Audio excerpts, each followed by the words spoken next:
Saudara, setelah 12 tahun Presiden Republik Indonesia akhirnya kembali hadir secara langsung di World Economic Forum di Davos, Swiss.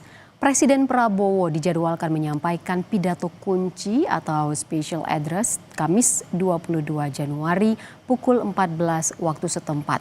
Apa saja yang dibahas? Berikut ini liputan jurnalis Kompas TV Cindy Permadi yang sudah direkam sebelumnya.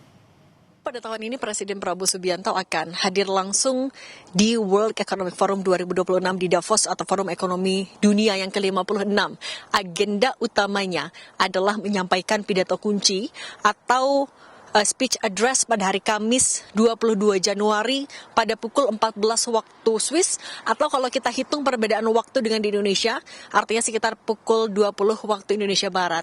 Nah, apa yang disampaikan oleh Presiden nanti akan menjadi penting karena ini akan menggambarkan apa sih langkah strategis yang akan dilakukan ke depannya, dan juga artinya apa sih capaian yang sudah diraih oleh Indonesia, dan ini akan disampaikan oleh para stakeholders. Kenapa ini menjadi penting? Karena partisipasi pemerintah pada tahun ini mencapai rekor tertinggi. Jadi akan ada kepala negara, kepala pemerintahan, pejabat setingkat menteri, gubernur bank sentral, pimpinan perusahaan terkemuka global, dari unicorn atau pelopor teknologi, pemimpin kelompok masyarakat sipil atau sektor sosial juga akan hadir. Sehingga ini bisa betul-betul dimanfaatkan apabila misi kehadiran atau partisipasi Indonesia di World Economic Forum 2026 adalah membuka atau menjalin relasi sebesar-besarnya untuk bisa ditindaklanjuti dalam bentuk investasi. Nah, karena Indonesia juga sebenarnya disampaikan oleh pemerintah siap dan akan menegaskan posisinya sebagai negara yang konsisten menjaga investasi jangka panjang. Nah, agenda juga dari Indonesia hadir di World Economic Forum adalah untuk menjelaskan kalau Indonesia ini sebenarnya adalah negara dengan potensi tak terbatas, tapi juga aman dijadikan tempat penanaman modal.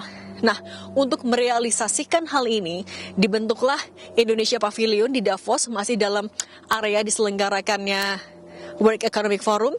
Di situ stakeholders akan bisa mengikuti seminar dan juga berdialog empat mata dengan sejumlah menteri.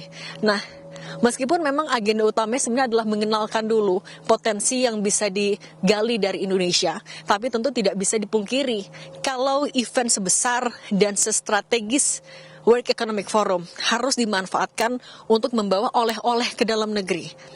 Tentu ada harapan bahwa World Economic Forum ini akan bisa membantu percepatan mencapai target investasi pada tahun ini yang mencapai lebih dari 2.000 triliun rupiah.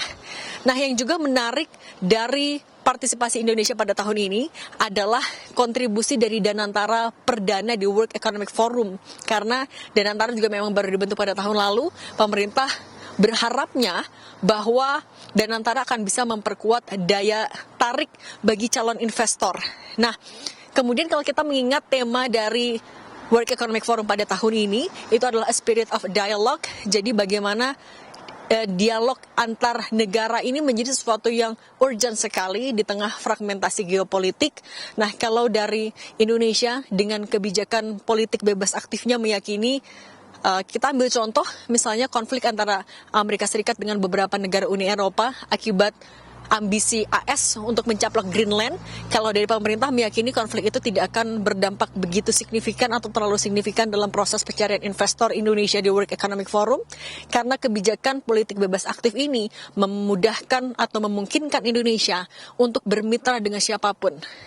Pemerintah pun mengakui bahwa kita sudah bekerja sama dengan Amerika, dengan Tiongkok, dengan Eropa, dan posisi Indonesia yang non-blok ini akan tetap dijaga karena ini memang sudah dilakukan sejak awal kemerdekaan. Nah, nanti apa oleh-oleh yang berhasil dibawa oleh pemerintah Indonesia akan kita nantikan sama-sama dan harus bisa dirasakan oleh masyarakat di dalam negeri. Cindy Permadi, Kompas TV, Swiss.